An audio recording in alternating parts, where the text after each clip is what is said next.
Hello! Welcome to the live stream. We most definitely started on time. How is everybody doing? I don't know what's going on. There's like a lot of things happening in the chat. Welcome. This is going to be a very complicated live stream for me to do because I am not an expert on anything to do with ships. So we'll find out what's going to happen. But today we are going to talk about international trade and how it's impacted by the Ever Given situation. If you do not know, if you have not discovered one of the only good things to happen on the internet with, like, you know, military juntas killing protesters and mass shootings, bad things are happening, but the one kind of good thing where it's like, we know it's bad, but how the internet has reacted has been really great, is that the Suez Canal, which is an 120-mile canal that is very much a shortcut to getting from the Middle East to Europe, has a boat, giant ship stuck in it, a container ship that is just wedged in there. And the delightful part about this is that we all know it's bad, but the memes are incredible. So we're definitely going to talk about like some economic stuff, but I had to just do a crash course on like fuel economics for container ships and maritime regulations. And I'm just going to tell you, it's like I studied for a test a little too late. So the thing that I do understand and know is commodity markets, international trade. So we can talk about that, and I can talk about kind of what is going on with the supply chain to the extent that I do know about it. Oh, thank you for the compliments on my outfit. When I was deciding on what to wear today, I realized I had both this vintage sailor dress and then I also have a dress with a bunch of sailboats on it. And I decided that possibly if Sailor Sam came on this, they might be kind of upset by me wearing sailboats when I am actually talking about a container ship, which is most definitely not a sailboat. So I decided to wear this. No donut, none, ship, go, go, go. Oh, you're ready. You're ready. Well, at least we have an expert in boaty things in the chat. This is the donut, just so people know. It is not a seasonal donut, so this is one of the standard ones, but I've never had one or had it on the live stream. It is a French toast donut, and it's pretty gorgeous, is it not? It's just like, it looks like French toast. Smells like sugar, so I'm pretty excited about that. I also don't have any shipped-themed glasses. I have every kind of train and bus glass you can imagine. I don't have any ship-themed, but I do have Star Trek Enterprise, and I was like, technically it's a ship. So, feels solid. Fear of your audience is always a good motivator, yeah. Well, I will also say that's much more of a summer dress, so I actually got it as a hand-me-down from Brackenjoy, though.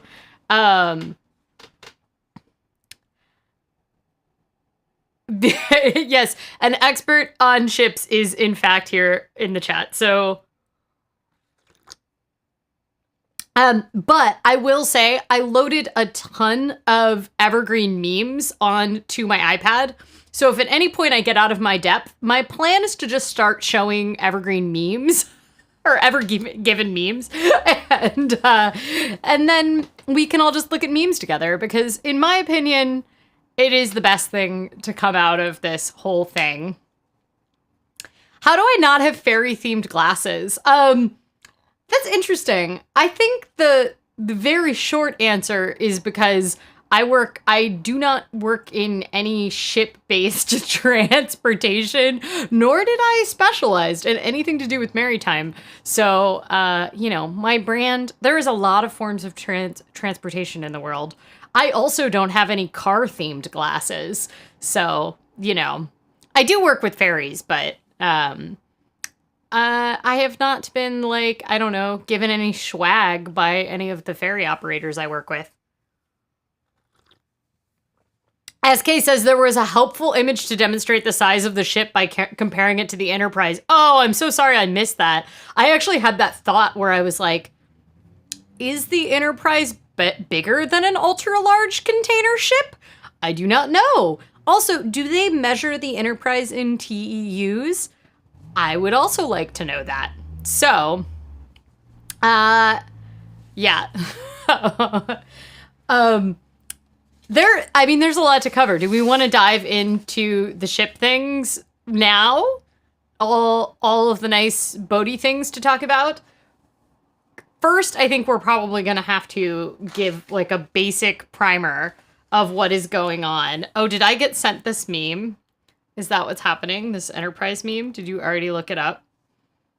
I'm being fed memes on my iPad. It's pretty great.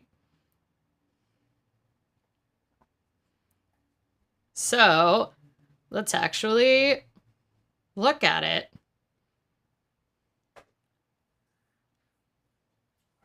That was a mistake. I don't know if it's going to go up on the screen or not. We are working on it. Oh, there we go. This is the Enterprise versus the Ever Given.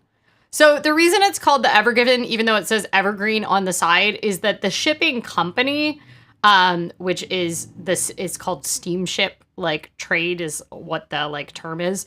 But the Evergreen company Steamline is that, but all of their ships are named Ever and then something. And so this one is called Ever Given, which is, it's kind of funny because the names just don't make a ton of sense. Oh, great. Are we just getting random pictures of me? Excellent. Wonderful. We're doing a great job of running this live stream. All right. So I guess the first thing we should probably understand is this very simple thing, which is that the ship, there is a boat stuck in the Suez Canal and you can't do anything to help. So that's the most important thing to get to understand from all of this. The basics of the situation are that the Suez Canal has about 40 container ships pass through per day. And the like average cruising speed of a container ship is around 24 knots, which in kilometers per hour is like, I think roughly like 47 kilometers per hour. So you normally see container ships in the cruising speed range of 20 to 25 knots. The important thing to know about the Suez Canal is that, like many other canals, you have to actually give your ship over to pilot crews for the canal. So all the companies that actually like run and the regular crew that operates them, that is not who pilots the ship when they actually go through the canal. The companies actually pay these, pilot canal operators. It seems to be that there was a combination of things that added up to this boat getting stuck, which is, and I guess the other thing that is important to know is that, so Esme said that it's faster than she thought, which is essentially, that's its cruising speed out on open water. But in the canals, they will not go that fast. But the thing is that the companies that own these steam lines, like Evergreen, they have they get less choice in their pilot crews than they get in their actual crews on the ship. And they get like some discretion, but it's from like within the list that the Suez Canal Authority essentially gives them. And based on kind of what I read by people that actually do work in like container shipping and have experience in that, is that the crews are not necessarily great. You might get a great pilot crew, but you also might get someone who's not paying attention, not really helping that much. So it seems like, I mean, I guess we could probably do the math, but I believe it's about 14 hours for a container ship usually to go through the Suez Canal, which is fascinating because it's, like it's about the same as if I was going to bike the Suez Canal. Like, that's about the same speed that I would go at if I biked 120 miles. Once again, proving that bikes and ships are pretty much the same. The Suez Canal is obviously extremely important, and it is considered a global chokehold of trade. It is one of the things where they keep having to do maintenance. They keep having to put like kind of alternate canal routes for alongside of it to like take some of the smaller boats that are going and smaller ships that are going through. Container ships are only able to go, as far as I can understand, on the passage, like large container ships and ultra large container ships, which is the class that the Ever Given it falls into, can only pilot the particular passages that the Ever Given is stuck in. So the Ever Given being stuck is not very bad for that ship, but it's actually the really big concern is all of the downstream effects. And I think a lot of people were, I never have like spent a bunch of time looking at ships on a live map data in my life. And now I found it incredibly fascinating, especially as someone who produces real-time transportation data as like part of my job. I was like, why have I never looked at this? Because I just have questions about the generation of that data, but that is outside the scope of this. But it's very obvious to see what is happening in that, like, there are a bunch of other ships that cannot get through the canal, but it has downstream effects even beyond the actual trade lines. So the alternate route, if you are on your way to Europe, from the Middle East, and you are in the queue that was expected to transit through the Suez Canal in the previous 3 days since the ship has gotten stuck, is the Cape route. And the Cape route goes around all the way down to around the African continent. There's a couple reasons why it is like even more frustrating is that you will pass Somali pirates, because that is off the coast of Somalia and Liberia are like the two big pirate hotspots. And piracy is responsible for a lot of container ship companies losing revenue. Additionally, container ships are extremely expensive. There's essentially two functions to, like, fuel is the main thing. Crew costs a lot less than fuel for these big ships. And the fuel is a function of two things: cruising speed and the weight on board. So an ultra-large container ship as large as the Ever Given could actually only transit the Suez Canal if it is not all the way stacked. So there's a bottleneck, yes, but it's like the rerouting around is it adds significant time and journey, and you also need to be able to carry enough fuel around there. And there's other factors that go into this, because there are a bunch of ships stuck with enough fuel to go on the journey that they were expecting to go through the Suez Canal. Most of those ships are headed to Europe. That it's like primarily a route to Europe. And so they'll be headed to the big ports, which are just outside of Brighton and Rotterdam. And there's also a big port in Portugal as well. And so those ships are predominantly headed to those big ports. They are not carrying enough fuel, most of them, at the moment, to go all the way around Cape Town. And then the other thing is that container ships that do shipping, they run on extremely thin margins. The margins in the business are like very, very low, and every single like day's delay, I found a think tank piece that was actually like calculated out how much the delays cost, and it can cut your margins by as much as 10% per day.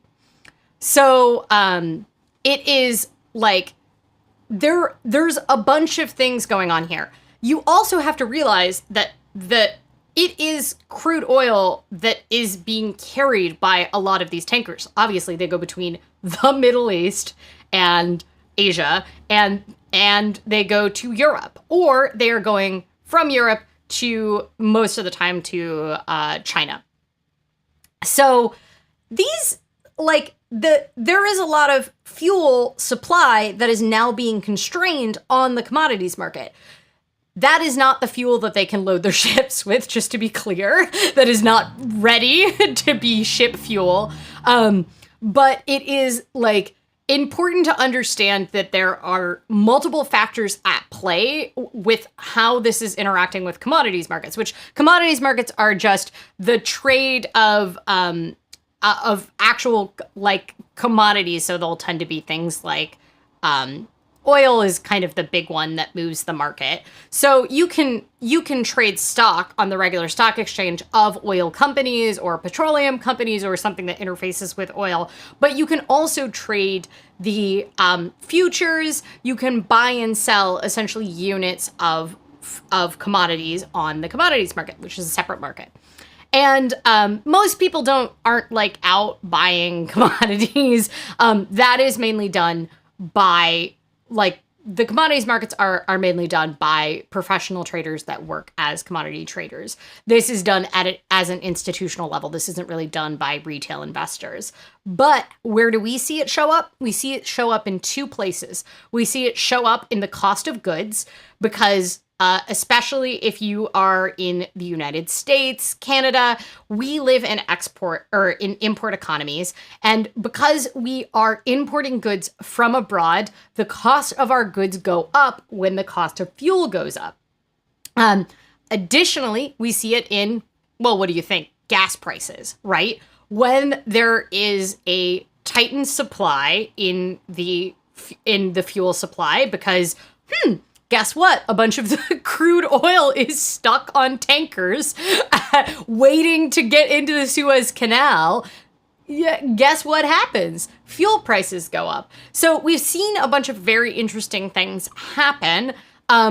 Some ships are considering a reroute around. Initially, they were like, oh, we'll get it out in like 2 hours. No. So far, dredgers have removed 20,000 tons worth of sand to try to refloat this ship that is grounded. And they tried it on Friday. No such luck. I mean, obviously, they've been trying it since it got stuck. But they tried it on Friday. They said that they are going to try it again at high tide tonight, which I believe is around 8:30 the local time in Egypt. So it's probably happening about right now. And they have this belief that they're going to be able to refloat it on Sunday, but they have also said that several times.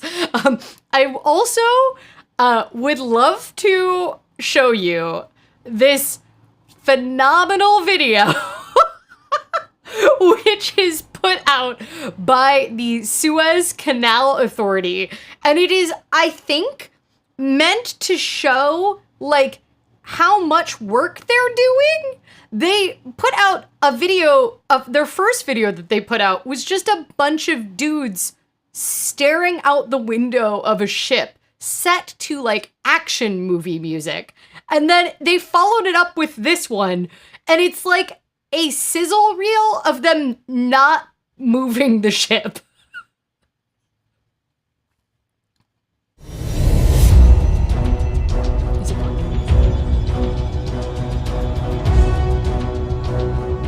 Beautiful.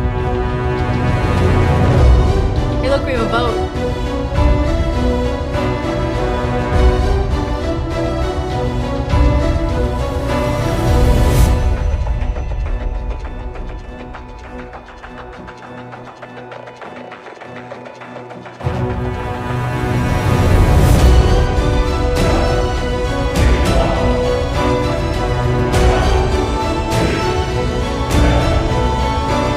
Riveting here. square footage right here.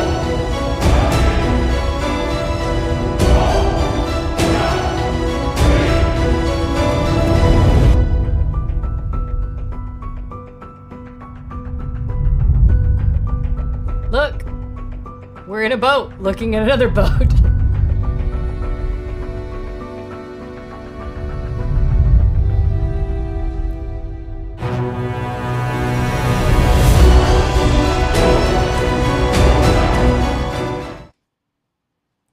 So, I don't know what PR department was like, it's vitally important that we show that we are working on this. I know, you keep, like, expecting there to be, like, a conclusion, but no, they've just put out, like, multiple of these videos that just show that they have not yet accomplished getting the boat out. Apparently it's 2:21 a.m. in Egypt. That makes perfect sense because it's almost 8 here, and they are, actually, I thought their time zone was farther than that, but, they must be trying at high tide again tomorrow. I was asking Jack if it is important to, actually, like do it at high tide, and Jack said it wasn't important. However, it seems like they really are trying to time it around that. So, Ursula says the captain has a great mask fit. I don't know if it's the captain. I feel maybe it's the captain. I don't know. Dude standing at front of boat, which is like, from what I understand, is less important than in being captain than like if you were a bus driver. That seems to be what I understand. Yeah, they didn't even get a good shot of the excavator. It's true.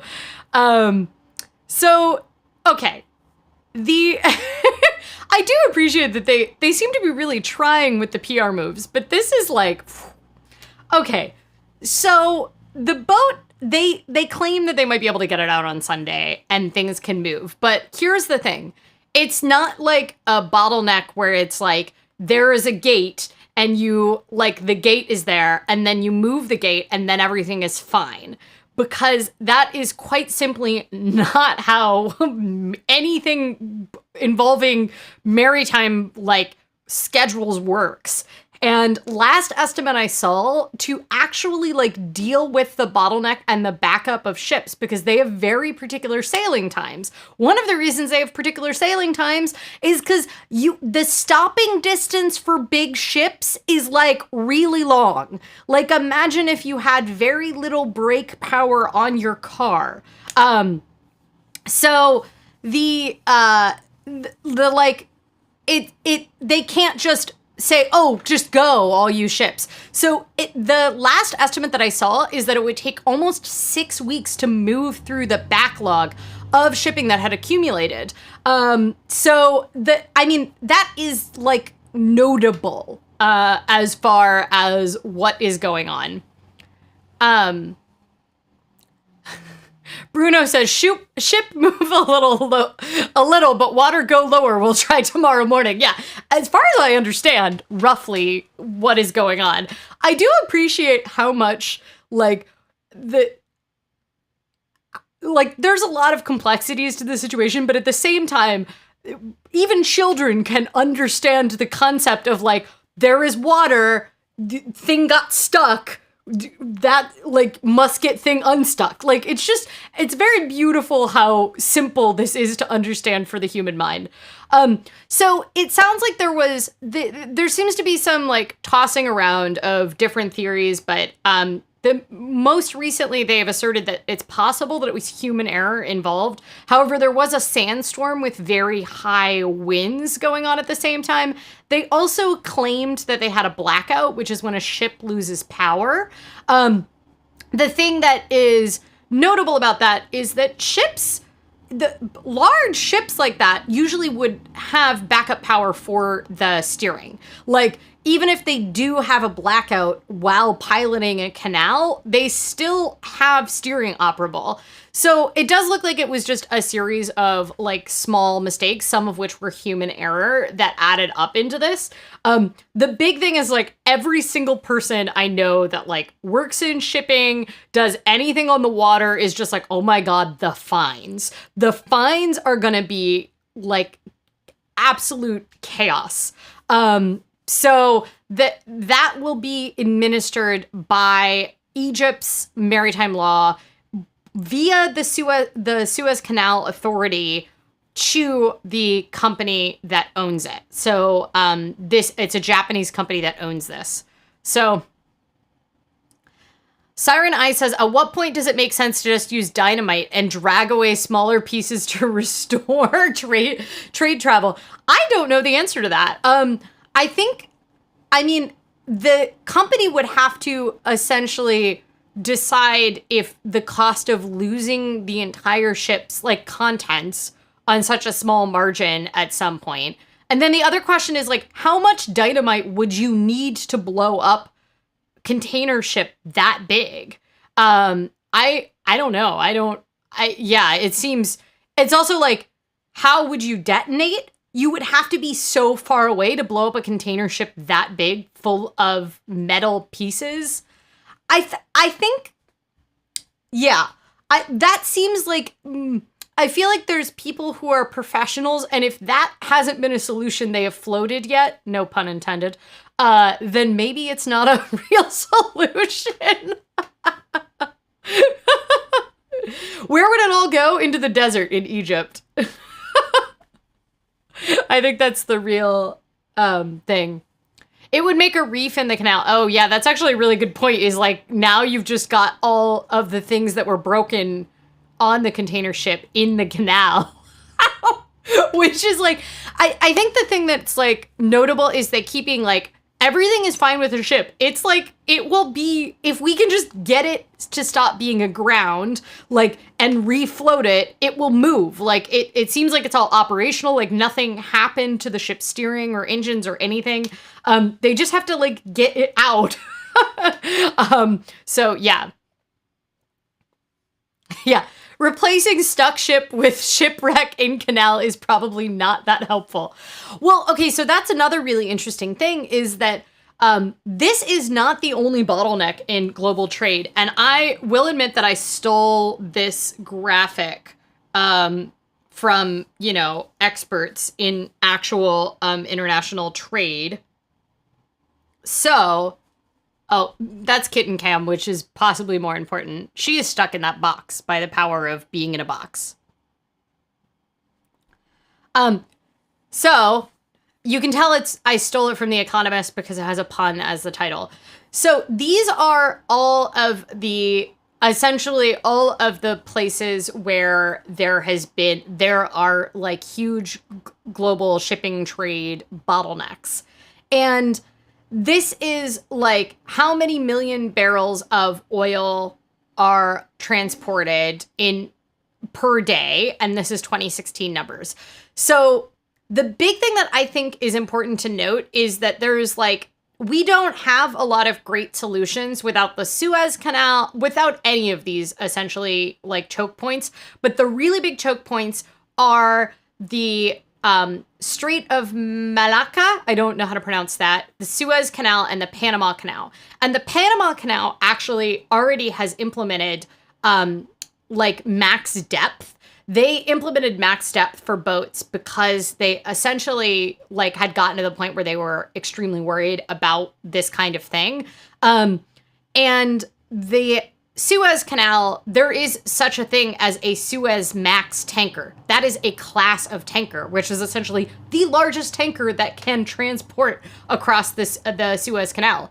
Ultra large tankers, the Ever Given is one of the largest ships that is currently in operation, like period, in the world. And it is from this class that like there are considerations about whether or not they make sense to do on the Suez Canal. However, here is an important thing to understand about this. Of the top 10 like container ship ports in the world, 6 of them are in China. What is coming from China? Consumer goods and electronics parts.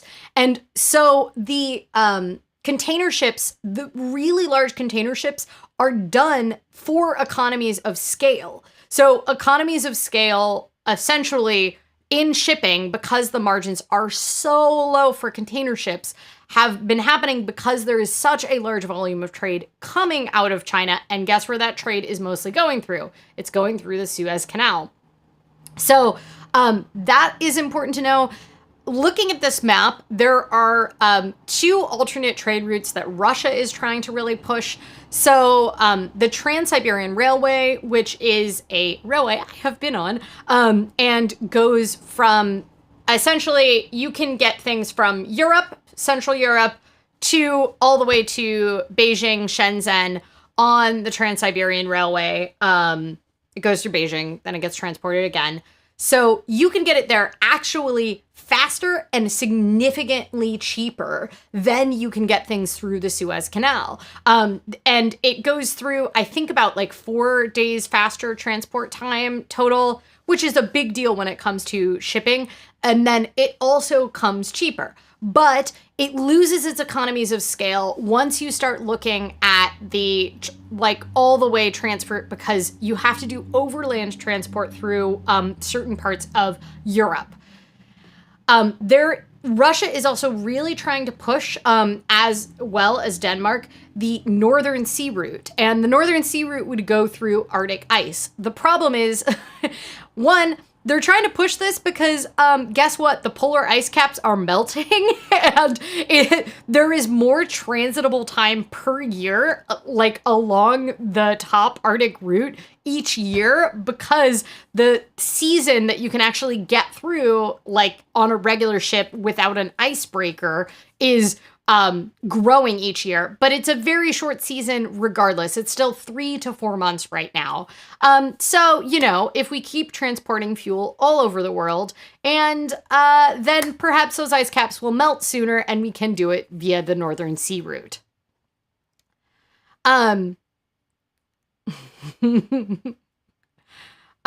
With dynamite, you would get to take all small pieces until 2054. That does sound true. What about other companies that are being impacted by the blockage? Will this company be responsible for their losses as well? As far as I understand, no.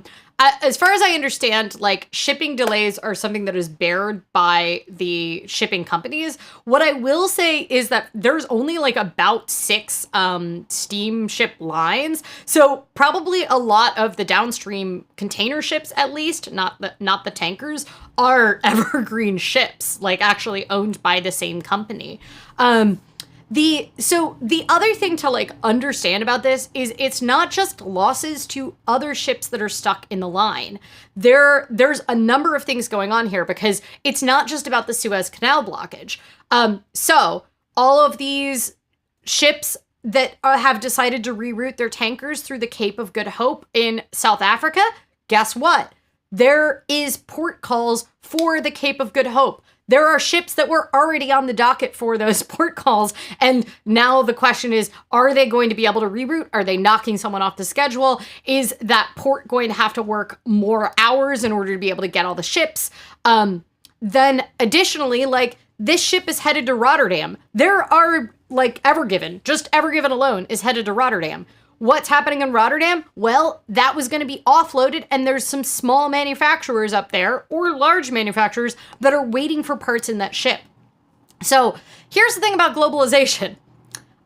Almost every product in your house has, like, the raw materials at the very least, but even, you know, the screws and everything have been through multiple international ports. So, like, all manufacturing ends up being international trade.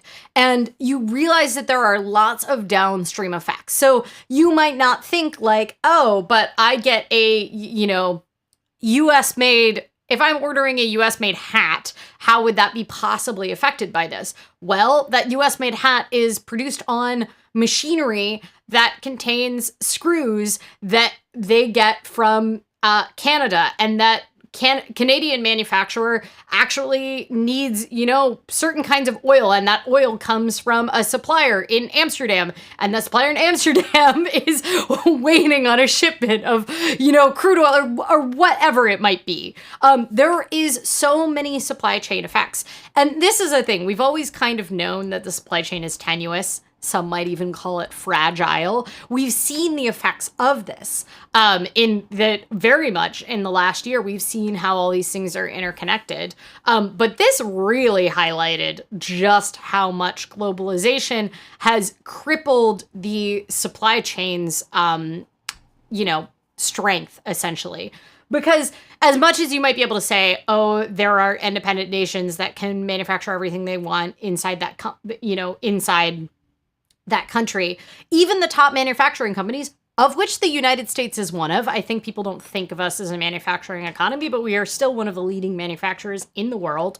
China is number one, in case you were like confused about that. I feel like it's fairly obvious at this point, but we are one of the top manufacturing nations in the world, and we are very much impacted by downstream supply chain issues. So 12% of the world trade moves through the Suez Canal, but a lot more parts of trade and production are influenced by what is essentially a 6-day shipping delay at a minimum and could very well be 2 or 3 months.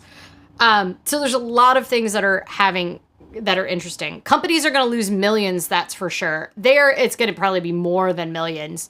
They are going to be under a lot of pressure in private companies. Yeah, they are going to be under a ton of pressure. Ever Given is this generation's Jessica in the Well. Here's the thing, you didn't have memes during Jessica in the Well. There were no memes. I also feel like a child being trapped in a well is like more... no one was hurt, just so we know, no one was hurt on board. It's just money. It's just capitalism being destroyed by this. In the end, there might be effects that do have human life consequences if we look at like how many medical supplies or whatever is waiting up there.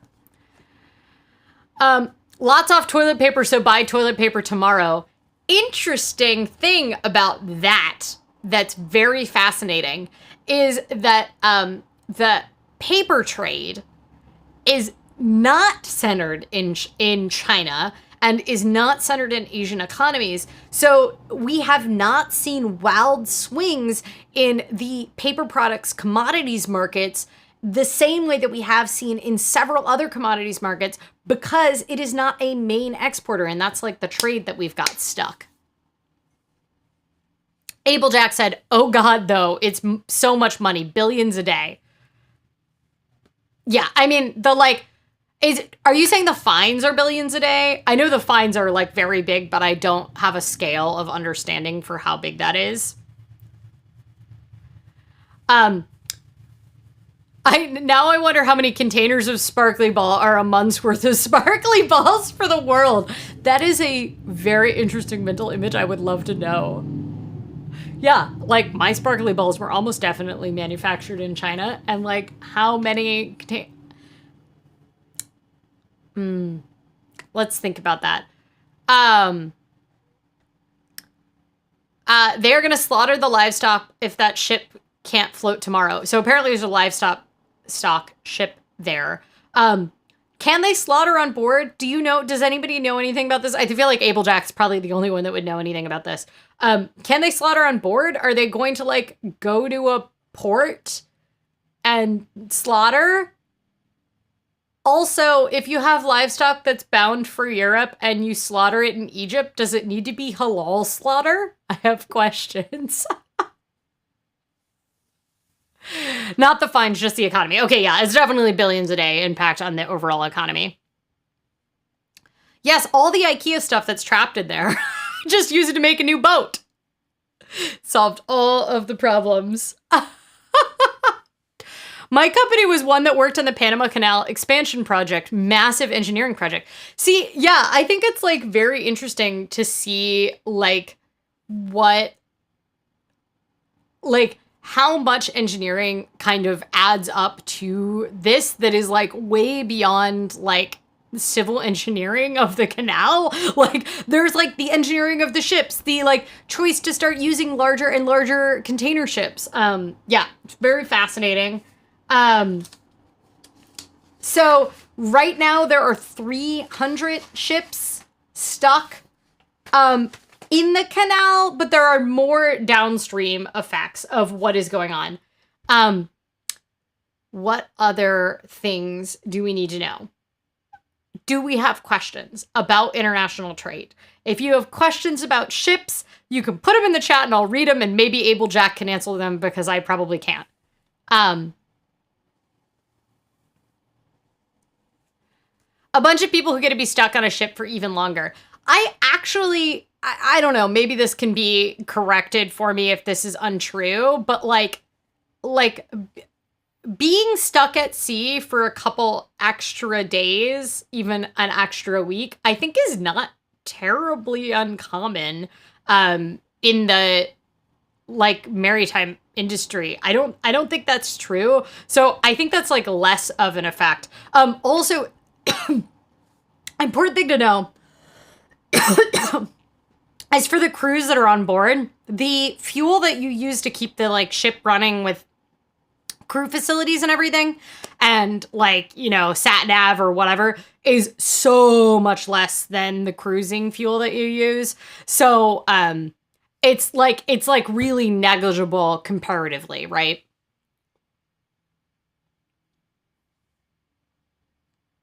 Probably not eaten, just put down, so halal is not an issue. Will likely have to be on board if she's stuck in the line to the canal. But halal is a slaughter law. It's not just about food. So, and I'm pretty sure like all slaughter has to be halal compliant in Egypt, as far as I understand. So I would be intrigued to find that out. Because as far as I understand, to have non-halal meat in Egypt, you have to get it from outside the country. But yeah. Also, I am not an Islamic scholar, so... I'm at IKEA right now while you were talking about this. I was wondering about their stock being affected. Buy it up! Buy up all the IKEA right now. Almost definitely. I think one of the interesting things about international trade about this is that manufacturing has been switching to just-in-time method, which is like pretty understandable without me explaining it, which is essentially that they do not try to hold a ton of inventory anymore. So they switch to just-in-time manufacturing. That reduces production costs for them. And they're not holding on to a ton of inventory. They're not losing out on a ton of inventory. But guess what that means? When you have a 1 week to 2 week to 2 month shipping delay, it affects a ton of other stuff. Because, you know, if you aren't necessarily using just-in-time production methods for your manufacturing, you may have a little bit more leeway if your end consumer product is, you know, in stock. If you're using just-in-time, which is like what, you know, IKEA, like any of these large manufacturing companies, Toyota, all of that are using, you are a lot more screwed a lot more quickly. I would love it if everything you bought had how many fit in a standard shipping container on the label. I love it. I think that sounds great, especially because, as I learned...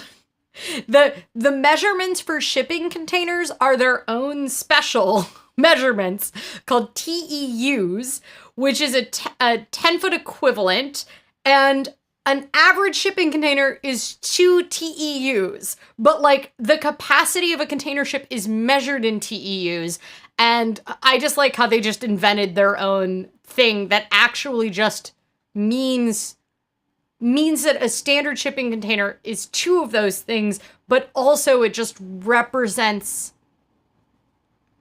feet. So 20-foot equivalent, I'm sorry. I knew if I got it wrong, I'd be corrected on it. My impression was that there are not many ships actually in the canal itself, but backed up in the Gulf. So there's about 300 that are in the canal like waiting areas. So the canal is 120 miles long, and there's like we are thinking about it as one canal, but there are actually like side canals that they've built partially to deal with the bottlenecks in trade. And so there's a bunch of different like bays that people are at, but a lot of them are backed up in the Gulf. Yes. Also, you can like just download the app of Vessel Tracker and you can just like stare at the boats and you can click on them and see what, like, see where they come from and what kind of ship they are and what they're carrying. And it's very fun. Just-in-time process has really shown its faults this year with the pandemic. Agreed. I'm a big fan of just-in-time manufacturing. It was the only way I'm able to launch a product. So you're also saying like it is what you're doing is like print on demand, 3D printed, but just-in-time manufacturing is like can be that, but it can also be a lot broader than that. It doesn't necessarily mean like they're producing per unit by order. It comes down to essentially like the way that they're structuring manufacturing trade. Mando says, I think it would depend on the flag of the ship. If the ship flew under the flag of France, for example, technically the ship would be on French territory, so not subject to Egypt laws. Apparently the ship is almost definitely got a Panama flag on it. I do think this one actually is a Japanese flag. Someone should check that. But the like everybody registers their ships to Panama for tax reasons, apparently. But I guess the question is, can they slaughter the livestock on board? I still don't have an understanding of if that's like a possible thing that you can do.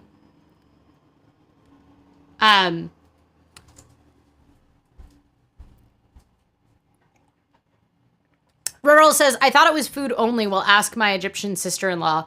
I'm almost positive it's not only food because it's about like respect of the animal. And there's a bunch of different ways in which animals could be slaughtered for reasons that have nothing to do with eating. Once again, not an Islamic scholar. Just got in a weird YouTube hole where I was watching videos about slaughter laws. I was trying to figure out how similar all the religions like rules are. Anyway, I'm not gonna get into that. The Evergreen Company flags their ships in Panama. See? Yes, everyone does, apparently. Things I learned today. Or learned this week, I guess I should say.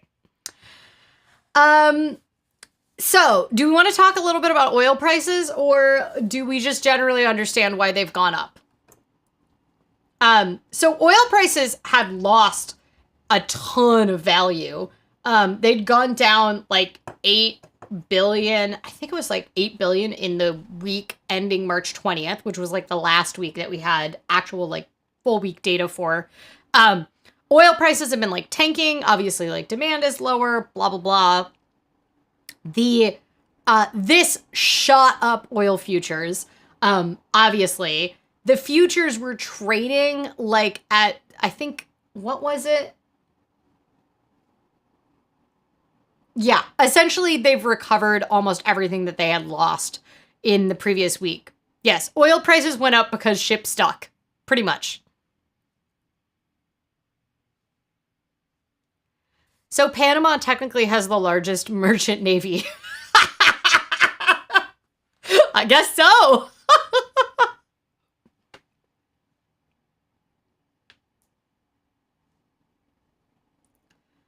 But oil will not be so much affected because COVID put oil stored up 6%. Yeah, so a lot of places, countries, oil companies, when oil prices were extremely low, so oil that we use like as an end user, so what affects the cost of your gasoline and like domestic fuel, which things like construction are affected by, then like asphalt is made of crude oil. There was a lot of stores that actually like went up, but oil futures have gone up. Bruno says, I have oil, so I know. Oh, nice. Do you have an oil company or do you have like a barrel of oil in your backyard? Those are the only two options. Oro says, got a jet, but this is a good video. I'll catch the rest when it posts non-live. Bye! You're missing the donut, but I hope you have a lovely evening. One of the fun, nerdy things about The Expanse is that the books have a long exposition on space TEUs and how the containers are repurposed for living units. That's great. There was also the Asia Pacific liquefied natural gas market went up as well. And the big thing, though, is freight rates. So freight rates shot up because of this. Once again, I think pretty easy to understand. Ships stuck, freight rates went up. Like, the beauty of this is it is so easy to understand international trade things that I feel like are usually very challenging to understand. And like, I feel like this example is going to be used by international macroeconomics professors for a really long time because it's pretty easy to understand what happens when you have a supply chain interruption. Bruno has stocks. I am just believing that you have barrels and barrels of oil in your backyard. Rodel says, I have oil. It's in a plastic quart jug in the back of the truck. Y'all are prepared. So, should I eat a donut now? Do we have any questions that I can answer about international trade? Or you can try to ask me a ship question. I tried to learn. Mostly, I just found an excuse to wear this sailor dress.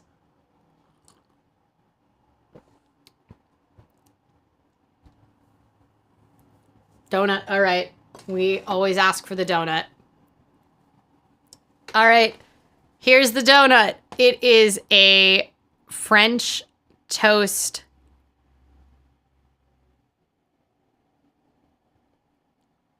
French toast donut. I think that's like the simple answer to it. It doesn't have like 12 ingredients like the normal donuts. I'm probably going to start coughing because there's a ton of powdered sugar on this.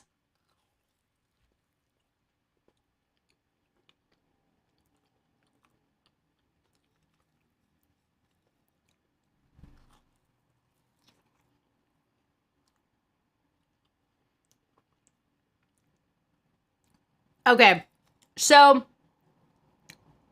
one, it is gonna 100% look like I was doing illicit substances. This is delicious. I did get it this morning, and I feel like it would have been better a little more fresh.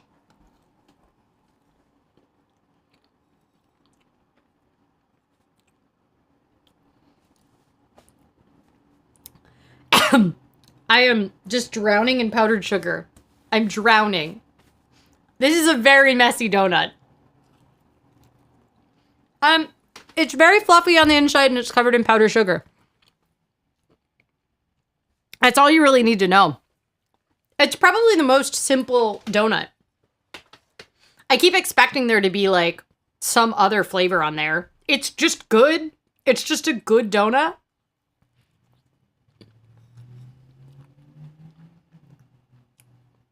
It's really not a good donut to eat on camera, though. It's so messy. Because it's French toast, it's like sticking to the roof of my mouth as well. No travels, no cruises, etc. So everyone will have oil to sell.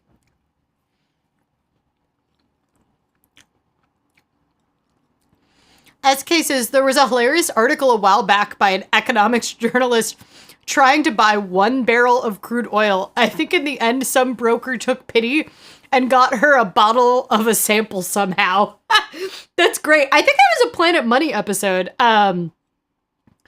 They're always going for it. They also bought like a bunch of Christmas trees and then sold them at like a Christmas tree auction. Will this affect donut prices? I don't actually know. I suspect if it does affect donut prices, it would be in Europe and it would not be domestically in the US.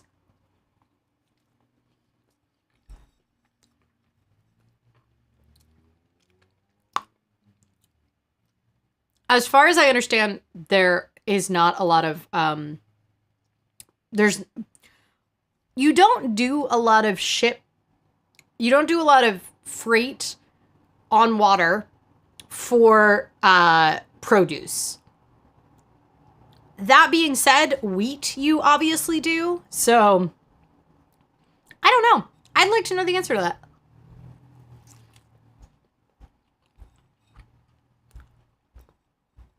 How do you do a vegan French toast anything? Eggs to be the definitive ingredient in French toast. You can use silken tofu and like whip it with like whatever non-dairy milk you're using. It works great. I'm not like really I don't like sweet breakfast, so French toast just to me feels like a good piece of toast ruined. This is good, but it's just like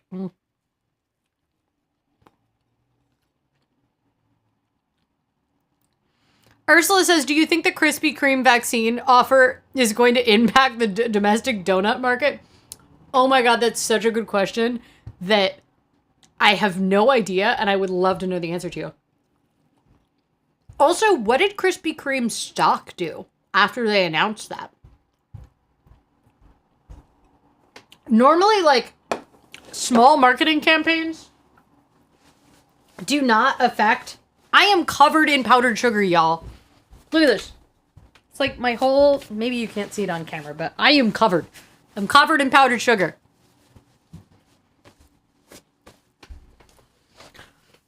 Rural says, I hate French toast. That was good, but it was like a dessert, and it definitely wasn't as good as many of the other flavors. We have a whole, like, new round of them. Do we want to just look at some Ever Given memes? Because I 100% loaded some Ever Given memes into my laptop, or into my iPad. Oh, I do have this one graph that I also stole from The Economist. I'm sorry, I'm bad and I just steal things from The Economist. This is a transformative work. Once again, you can tell it's from The Economist because it has a bad pun as the title.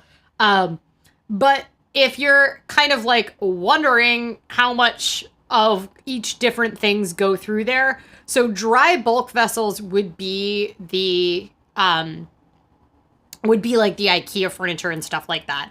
And from what I understand, dry bulk does not include does not include like vegetables and stuff like that. Did donut stonk go up? These are the real questions. Speaking of stonks, this is a good meme. There's been like just like an ongoing situation and questions of memes of like, how did you know that you could disrupt like global trade with just one really big boat? One of the things that I thought was interesting that I hadn't even considered was that piracy could have been at play in this. It seems like that's not currently being floated as a suggestion, although maybe the people that would investigate that would not admit that. But it would obviously be some sort of like internal piracy or something like that. But if that was to be true, like this would be an like very large, one of the largest scale like terrorism events because of the amount of international trade that you have just disrupted with one boat. So, you know, relatedly, the left always trying to figure out how to destroy capitalism, apparently. And apparently all it takes is a big boat. Rural says a single glazed won't cost them that much, and Krispy Kreme will make secondary sales off of it. I almost agree. I don't think there's going to be a very large number of people that go every single day to get a donut either. I don't think anybody was concerned about margins. I guess the question is like, is this going to significantly increase like supply, demand? for demands of like raw donut ingredients. We've already had this like huge flour problem. The Suez Canal was in an actual war in the past, so it's a weak point that was kind of known. Yeah, there is literally no one that was unaware that this is a choke point. And yeah, it has been in, I think, multiple wars, right? In 1888, they like had a big war on it, but it's been involved in like several wars, and also the Cold War, where there was this whole like, we're not going to use the Suez Canal because they're like nice with Russia. So Bruno says all the people want oil to go up when they have oil stocks, but then complain about put 2 cents raising in gasoline. See? Yes. Luna says the U.S. is one of the largest exporters of wheat, so we should be fine. Yes, but we still couldn't get any wheat in the quantities needed for home baking in, April, so. Okay, another meme. Here is, apparently there was another war in 1967. I was thinking of the 1888 one. I appreciated this. This is just me laughing at memes. Do you think people are still gonna remember this in October and you could wear this as a Halloween costume? Or do you think it's gonna be totally like not a good costume anymore? Also, are we going to have Halloween parties this year? Another question I don't know the answer to. I appreciated this one, which was just like, oh, you think you could go around? Well, what if there is an even bigger ship that's stuck down there? Also, I'm not reading this out loud. I'm sorry. If you don't know what this is referencing, then I appreciate that, and I think you should stay innocent. But I will note that Archive of Our Own has now 3 pages of fan fiction in the, I think I even took a picture of it. There are 3 pages, 59 fanfics as of this afternoon in the Ever Given container ship Suez Canal ship. And I was reading some of the descriptions of them and I was just like, all right, that's happening. Rural says, no, we won't remember it in October. It'll be like murder hornets. Yeah, that's probably true. Also, I found that these were very helpful for just memes about myself and not just about the ship.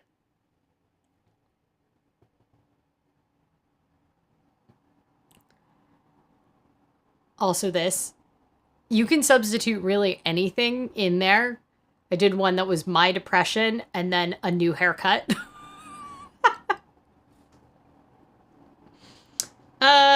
That's it. That's all the memes we get for today.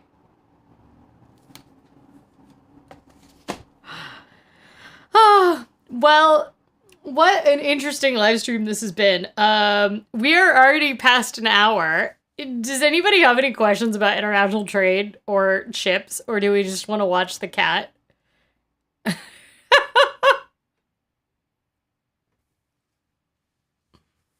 Have we ruled out murder hornets as a cause? I do not know. It's what if that's like the plot twist?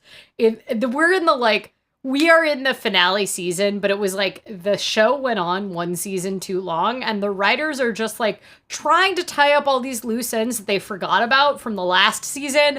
And they're like, actually, it was the murder hornets all along, except that like they didn't mention them for quite a bunch of episodes. So it wasn't like a great twist. It was just sort of like, oh, why are you reminding us of that one episode? That is our lives these year. Cat request is happening. Luna says, there will be something better in October. And by better, I mean worse. Almost definitely. Maybe it's all going to be like a vaccine thing. I'm trying to be optimistic. Maybe it'll just be a bunch of memes about how we don't know how to reintegrate with social situations. I remember reading an Ask a Manager blog post where someone sent in the question of like, I work at the super casual software company. Do you think I can wear like a skincare face mask at my desk? Or is that inappropriate? And she was just like, no, that is a home activity, not an office activity, no matter how casual your office is. And I'm just thinking back to that and wondering how many activities we've gotten used to doing for people that have been working from home, like during our work days, that like now we're going to find awkward to do in the office or like are just not possible. Like laundry is one of the ones that I think is great to be able to do it during your work day because it sucks to have that like take away from your weekend. But yeah. Yep. And suddenly it's 3 a.m. I think it might be time for you to go to bed.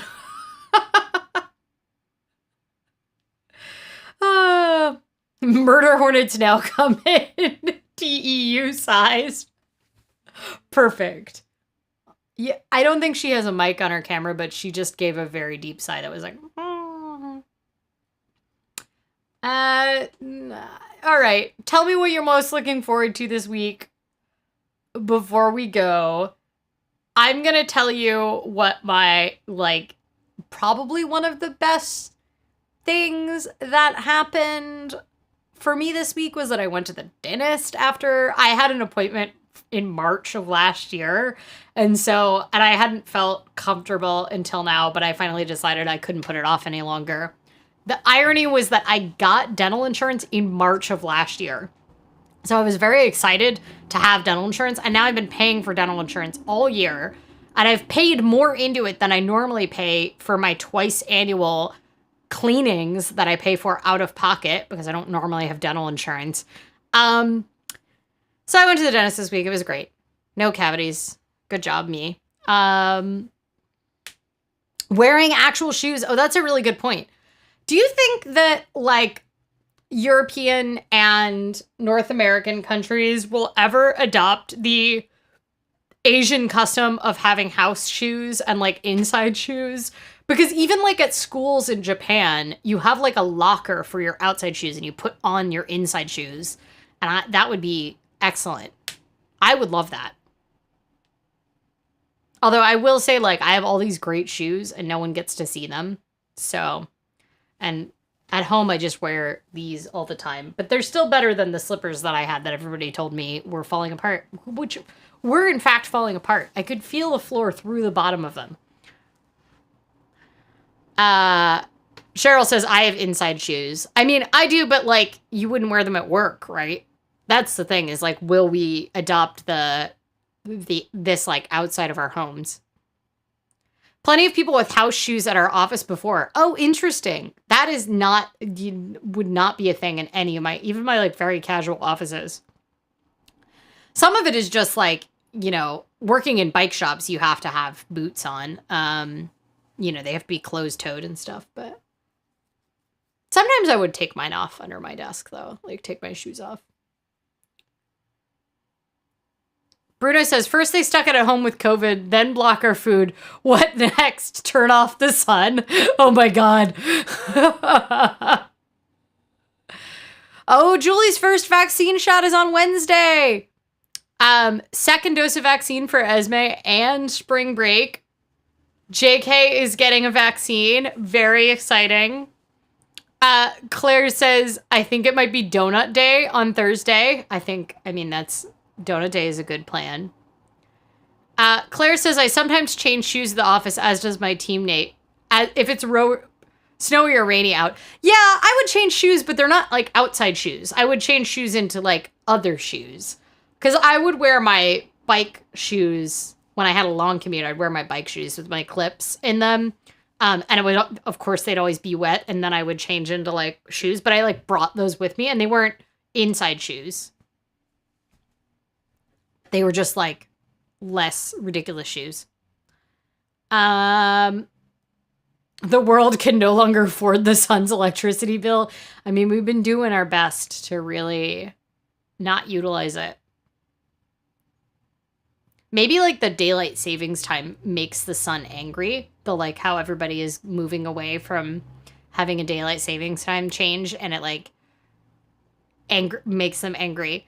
Abel Jack says, why no longer talk ships? So sad. I don't know. Nobody had any more questions about ships.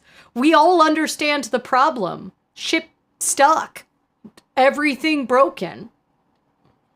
Needs to be unstuck. Tanker with new hydrogen for the sun is stuck in queue at Andromeda.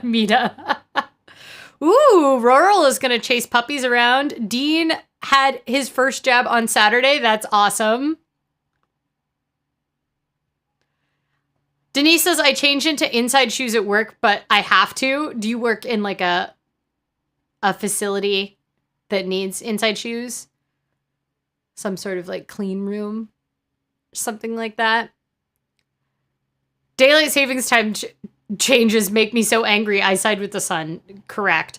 What is making me particularly angry is in the past week, I have discovered that Australia does the chime change a week later, but only half of Australia does it, and it goes in the opposite direction because obviously their summer is opposite the northern hemisphere, and Europe does it 2 weeks later than North America, and not all of North America does it, and I hate it, and everyone needs to stop. Europe's apparently going to stop. Oh yeah, Denise says in surgery. Right. That makes sense. All right, y'all. Well, it has been lovely. Thank you for all of the ship talk that is happening. Denmark does it tonight. Oh, good to know. Yeah, I think all of Europe does it tonight. And then Australia does it next week, but only half of Australia, and it also goes in the other direction. Dean says it's very mind-explodey at this time of year with time zones. I've just given up and I use a time zone converter for everything because, like, normally I'm pretty good for, like, places, you know, Western, Eastern Australia, GMT. I, like, know how many hours they are. And at this time of year, I just use a time zone converter for everything because I just don't know. India does time zones right, in my opinion. What, have one time zone for the whole country and have it be a half time zone? The half time zone is really something. Yeah, it's definitely hard to schedule cross time zones. EU did just now. That's why it was 3 a.m. after 1 hour streaming, starting at 1. Oh, that makes sense. Now you really need to go to bed, SK.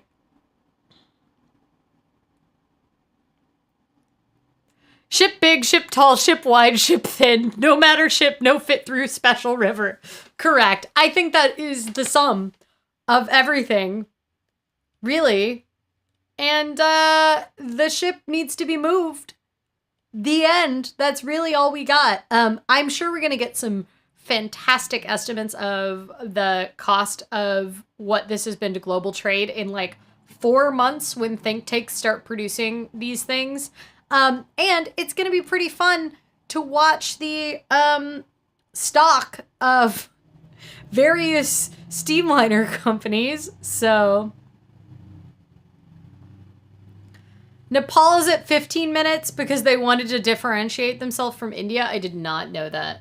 Oh my god. I hate it.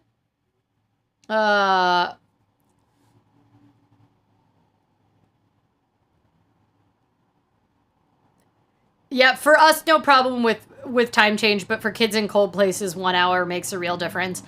Yeah, I hate that argument of, like, kids waiting for the bus, because if you live somewhere far north, like, you are waiting for the bus in the dark no matter what. Like, here you are gonna wait for the bus in the dark on your way to school, regardless, unless school starts at 10 in the morning. So I don't know. I don't think it makes that much difference. As somewhere where it has short, as somewhere that has short, like, overall days during the winter, I much prefer having light after work than before. Like, I don't mind going to work in the dark. I hate coming home from work in the dark too. So Dean says we used to have meetings on 3 continents and we were based in Nepal. Oh my goodness. Oh my God, that must be so confusing when you're telling times and stuff like that. Yeah, I definitely like, the big problem for me in India was having meetings with the US is it's 12 and a half hours off, which means that like there's almost no overlapping work time. And like I didn't have internet in my house, obviously, in India at the time. And it was before like smartphones. And so I would have to like climb on my roof to try to get a cell signal in my village if I wanted to call in the middle of the night. So kids and pets don't honor time changes anyway. That is true. Just like cows, which is why part of Indiana doesn't do it. All right, now that we're ranting about time changes again, I think we have thoroughly finished this enough. So, thank you for joining me on this live stream where I had to like cram a bunch of things in my brain really quickly. And I look forward to updating you that it has moved, that the ship has moved next week. Same time, our time zone, possibly different time, your time zone next week, next Saturday. Please stay safe. Drink some water. I'm very excited for you that get vaccines, and I will see you next week. Bye.